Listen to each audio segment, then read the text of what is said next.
Bueno, es una alegría estar hoy aquí, en CEDE, en Córdoba, en esta jornada tan especial, y acompañada de mi madre, Isabel Estapé, que es la importante, pero yo viniendo a hablar del cerebro. ¿Qué hace una psiquiatra hablando a directivos y a empresarios?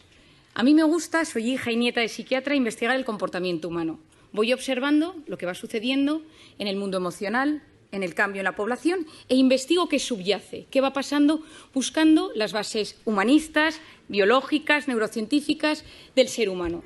Cuando uno se comprende, se siente aliviado. Y el problema que nos sucede muchas veces es que como seres humanos nos van sucediendo cosas, vamos sintiendo cosas, van surgiendo síntomas en nuestro cuerpo y no entendemos nada. Tengo 20 minutos para intentar explicaros cómo funciona nuestro cerebro y cómo funciona nuestro cerebro en este mundo digital tan apasionante. Y con esas ideas que os voy a dar, transmitiros unos tips, unos pequeños consejos para que el mundo digital saque lo mejor de nuestro cerebro y no lo peor de nuestro cerebro. Quizá alguno me haya escuchado en alguna ocasión y yo siempre hablo de una hormona, que es la hormona del cortisol. El cortisol es la hormona del estrés. Se activa en los momentos de amenaza, en los momentos de reto. Si uno va por la calle y le atracan, sube el cortisol. Si a uno le llaman por teléfono y dice que su empresa se ha quebrado en bolsa, sube el cortisol. Si a uno le llaman por teléfono y le avisan que su hijo ha tenido un accidente en el colegio, sube el cortisol. Esta hormona es clave en nuestra vida porque interactúa con todo el organismo. Es una hormona cíclica. Por las noches es baja y tiene que ser bajita para que yo duerma. A lo largo de la noche sube hasta las 8 de la mañana, que tiene su pico más alto. Lo interesante de esta hormona es que no solo se activa en los momentos de amenaza, sino también cuando yo me imagino un momento de amenaza. Es decir, mi mente y mi cuerpo no distinguen una amenaza real de una amenaza imaginaria. Ante algo físico real que me sucede, es decir, que me echen de mi trabajo, o ante algo imaginario, y si me echan de mi trabajo, se activa esta hormona. Y esto es un problema, porque el 90% de las cosas que nos preocupan nunca, jamás suceden. De hecho, es el 91,6%. Pero nuestra mente y nuestro cuerpo lo viven como si fuera real. Si pensamos en la pandemia, donde todos hemos tenido miedo, y el miedo cambia nuestro cerebro, nos intoxica de cortisol, todo nuestro organismo y nuestra mente se han transformado. Es decir, yo lo llamo la intoxicación de cortisol. Esta hormona toma las riendas de mi cuerpo y empieza a cambiar mi cuerpo y mi mente. Se me cae el pelo, me tiembla el párpado, tengo gases, me cambia el aparato intestinal, se me inflaman las articulaciones, me duele la espalda. Es decir, todo mi organismo responde a esta intoxicación de cortisol. Y por otra parte, a nivel psicológico, estoy irritable, tengo fallos de memoria, de repente me encuentro triste, duermo mal, despertares nocturnos, estoy inquieto por cosas. Y durante 5 años me he dedicado a investigar el cortisol, cómo bajar el cortisol, porque vivimos en una sociedad intoxicada de cortisol. Y la intoxicación de cortisol genera inflamación en el cerebro y en el organismo. Gastritis, gastroenteritis, amigdalitis. ¿Cuáles son las vías de escape? Y ahí es donde voy. Yo durante mucho tiempo he investigado cómo de forma sana conseguir equilibrar esos niveles de cortisol. Pero nos dimos cuenta, y muchos neurocientíficos a nivel mundial nos hemos dado cuenta, que la pantalla nos alivia. Y esto es clave. Lo que sucede en la pantalla son gratificaciones instantáneas. Yo quiero algo y lo tengo, y lo siento. El cofundador de Facebook, Sean Parker, reconoció en un evento médico en Filadelfia hace unos años: creamos Facebook para generar adictos. Nos dimos cuenta de la vulnerabilidad del ser humano, de cómo el ser humano necesita sentirse querido. El ser humano necesita sentirse reconocido, porque nada mueve más al ser humano que alguien te quiera o que crea en ti. Y dijimos, creemos Facebook. Subes una foto y la gente le gusta, y la gente te comenta, y la gente te pone likes. Pero ¿qué hemos descubierto? Que hay una hormona que subyace en el comportamiento de las pantallas. Y hoy estoy hablando de la pantalla, en esta primera parte, la pantalla como redes sociales, videojuegos, Instagram, noticias, mails, WhatsApp. Y aquí entra la dopamina. La dopamina es una hormona maravillosa en muchos aspectos porque es la hormona del placer. Es la hormona que está involucrada en las relaciones sexuales, en la comida rica, en el vino, en los videojuegos, es decir, en cosas que nos hacen pasarlo bien, que nos hacen disfrutar. Y funciona de una manera muy particular. A mí me apetece tomarme una copa con unos amigos y empiezo a generar dopamina. Y en el momento que tengo esa copa, que ya me tomo eso con mis amigos, tengo mi pico de dopamina y de repente tengo un gran bajón. ¿A quién no le ha sucedido que tiene un momento muy bueno en algo y de repente tiene ese bajón después? El alcohol, la cocaína, las drogas, los videojuegos, las redes sociales, la pornografía. La dopamina es la hormona de las adicciones. Cada vez que yo recibo un like, Cada vez que yo recibo comentarios en mis redes sociales y recibo cosas gratificantes, tengo chispazos de dopamina. Es decir, la pantalla fue diseñada para ser adictiva y a día de hoy tratamos en consulta la adicción a la pantalla con la misma medicación que la adicción a la cocaína. Ojo, van por los mismos circuitos cerebrales. Esto lo cuento porque es importante que lo entendamos.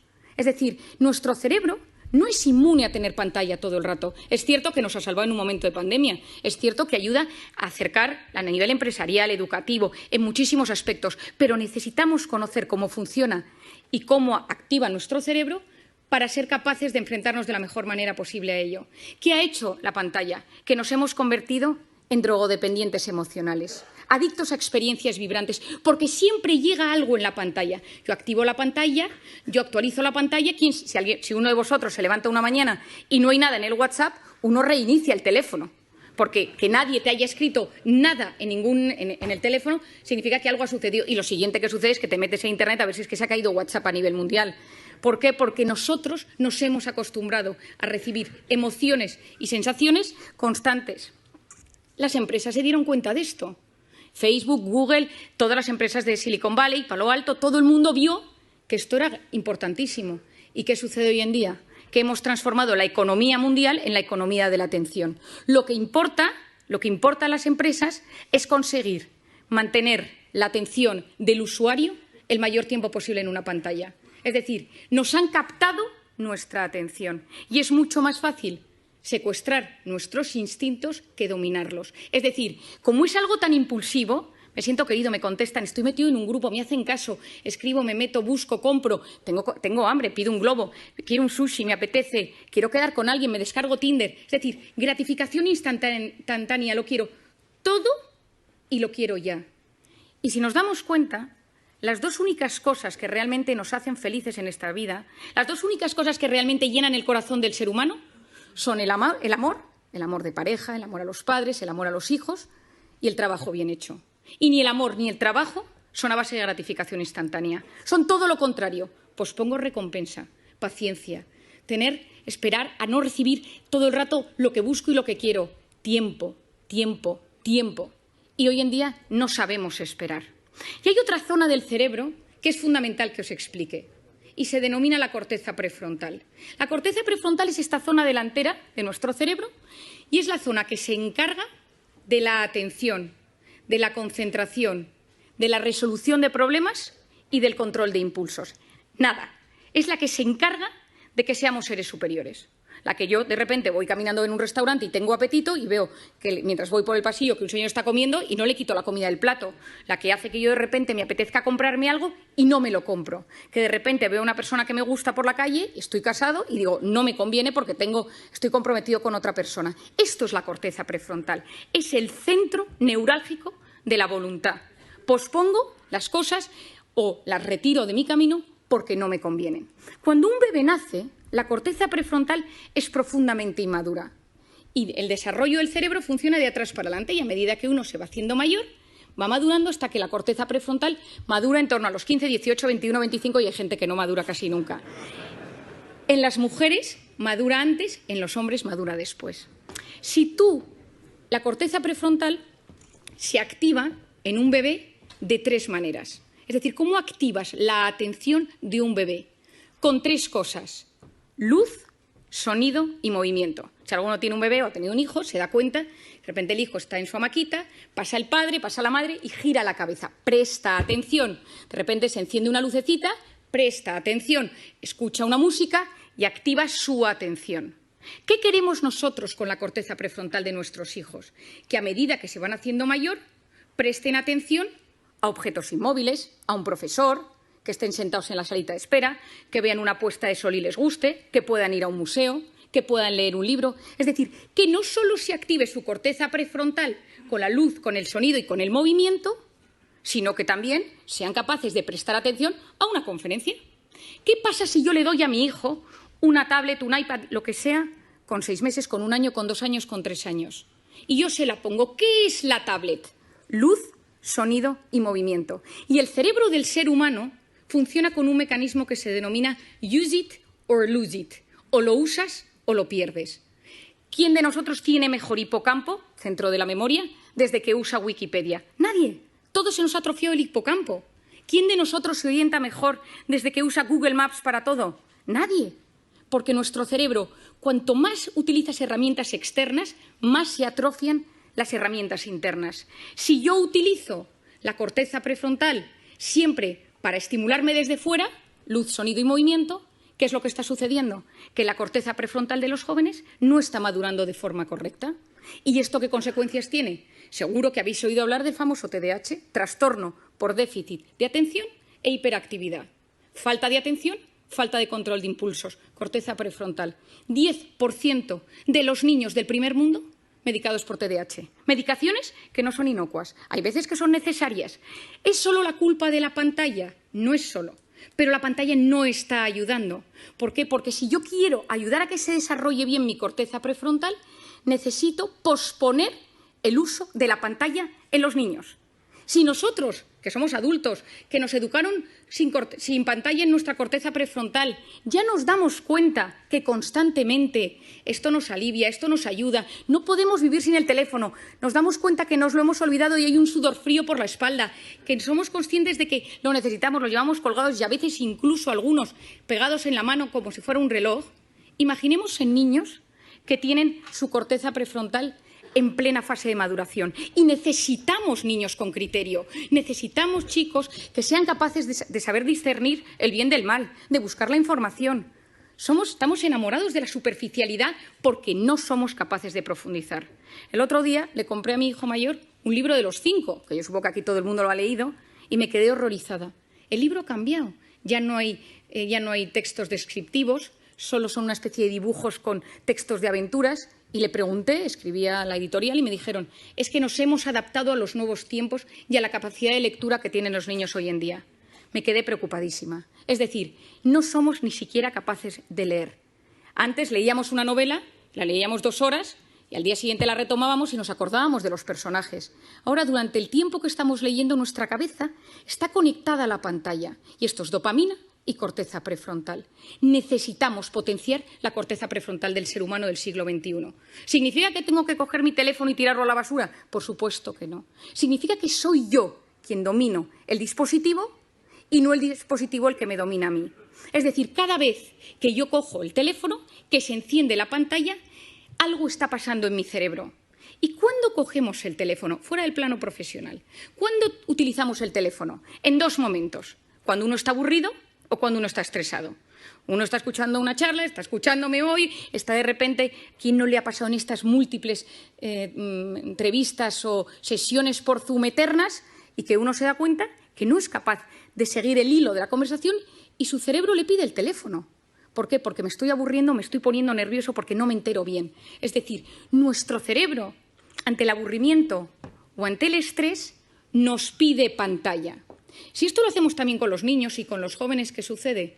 Que no estás dejando a los niños aburrirse y el aburrimiento es la cuna del asombro y de la creatividad. Nadie ha descubierto nada grande en un momento de hiperestimulación, en un momento ajetreado. Unos vieron caer una manzana de un árbol, otros paseaban por los jardines de Atenas. Es decir, si tú quieres crear algo, si tú quieres que te pasen cosas buenas, necesitas ser capaz de frenar el círculo de la hiperestimulación. Y te tienes que empezar a aburrir, porque cuando tú te aburres o dejas que tu hijo se aburra, pasan cosas en el cerebro.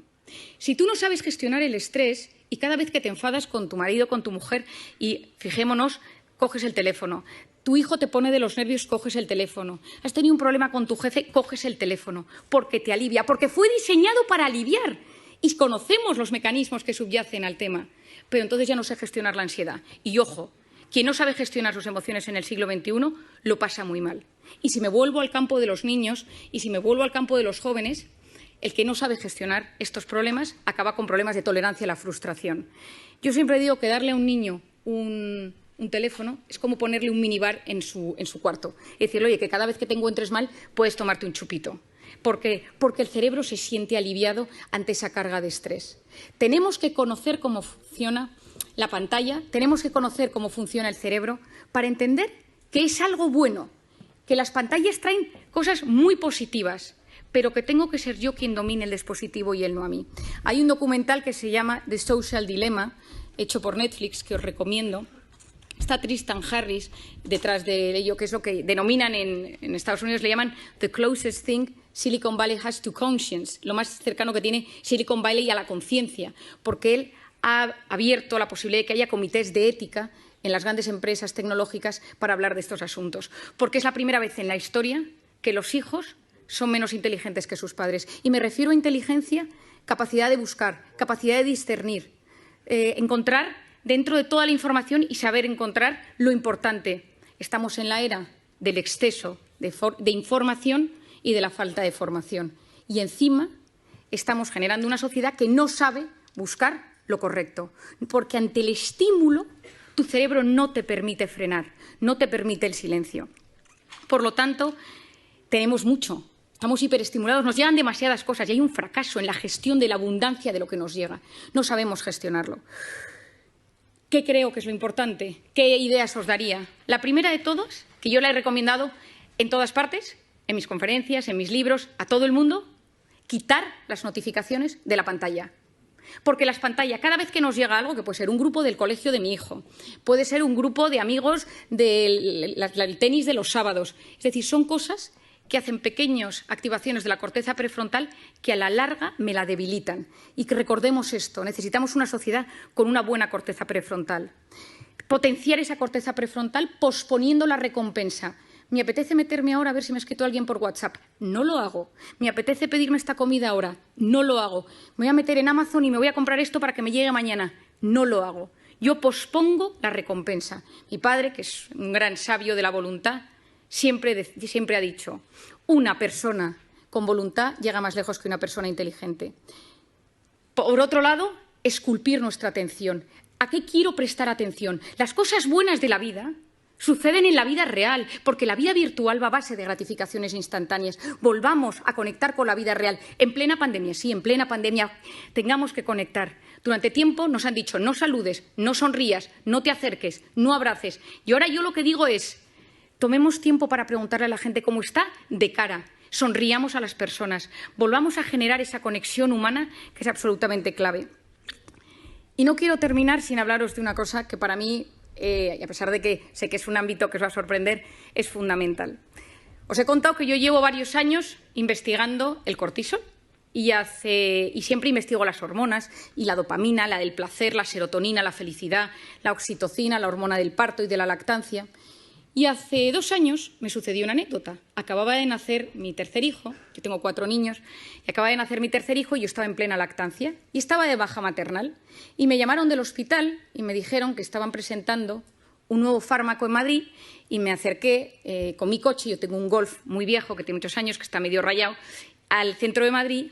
Me puse mona, me subí a mi tacón y me acerqué, esto ahora os explico por qué os doy este dato, y entonces yo iba en el coche y dejé el coche aparcado en la planta -3 de un parking infernal en el centro de Madrid. Subí al hotel, estuve en la presentación, pero ya me tocaba volver a dar de comer al pequeño y volví al parking. Y cuando iba andando por el parking, veo que un tipo con mala pinta me sigue. Y entonces empiezo a ver que me sigue, empiezo a andar y digo, ay, que me está subiendo el cortisol. Soy muy consciente de mis cosas y empecé a notar que me angustiaba y que empezaba a no poder respirar y de repente, al lado de mi coche rojo, viejo, rayado, había un cochazo. Y entonces me dijo, dame las llaves. Y le dije, no, que mi coche es el rojo viejo, que este no es mi coche. Y entonces, en vez de darle las llaves, el móvil, la cartera, todo, me subí al coche, bajé el pestillo y arranqué. No podía respirar, me dio un ataque de pánico y encima era plenamente consciente. Taquipnea, taquicardia, no puedo pensar, corteza prefrontal, se me duerme la mano. Y me conocía todos los síntomas, pero no era capaz de relajarme. Arranqué, salí corriendo del parking y cuando subía por la Castellana, llamé a mi marido casi sin poder hablar. Me han atracado por la calle, y no qué, y entonces, y tal, y mi marido, ¿pero te han secuestrado? No, me dio encima que se agobia, ¿no? Y yo, no, voy a casa, y llegué a casa, subí corriendo, y la persona que estaba cuidando del bebé me dio al bebé literalmente en brazos, y entonces yo, corriendo, me lo puse al pecho para que pudiera comer, y entró mi marido en la habitación. ¿Pero qué te ha pasado? Y yo, con una calma sorprendente, le empecé a explicar, no, es que estaba en el parking, y un tío con mala pinta, y me dice, Mario, ¿te has tomado algo? ¿Cómo te has relajado? Y digo, tienes toda la razón. Digo, este pico de cortisol tarda 6 horas en bajar. Digo, no es cómo soy capaz. Y de repente me quedé mirando al bebé y dije, ¿y si la oxitocina de la lactancia bajara el cortisol y esta me puse nerviosa. Me metí en Internet, me puse a buscar y efectivamente, si estimulamos la oxitocina, bajamos el cortisol. Y entonces me he dedicado estos 2 años a investigar la oxitocina. Como no nos podemos poner a lactar todos los que estamos aquí, he buscado todas las maneras que existe para que podamos generar oxitocina. Y creo que nos encontramos en un momento de intoxicación de cortisol, de incertidumbre, de caos, de miedo, de reconfiguración, de readaptación, donde hay que potenciar la oxitocina. Es la hormona de la empatía, es la hormona de los abrazos. Lo que funciona son 8 segundos. Yo a la gente la tengo un poco cortada porque la abrazo 8 segundos, que la gente lleva 2 años sin abrazarse, y al tercer segundo le digo, relájate que quedan 5. Abrazos de 8 segundos bajan los niveles de cortisol. Mirar a alguien a los ojos y escucharle sin teléfono delante. Te escucho y no te juzgo. Estoy a tu lado. Me ilusiono de lo que me cuentas. Dedico tiempo a hacerte feliz. Esto es la oxitocina, es la hormona de los vínculos, es la hormona de lo que yo llamo las personas vitamina. Por lo tanto, en esta sociedad, en este momento donde todavía hay mucho cortisol, donde todavía hay mucho miedo, donde nos estamos adaptando, volvamos a la vida real. Potenciemos la oxitocina de las relaciones humanas y convirtámonos en personas vitamina. Muchas gracias.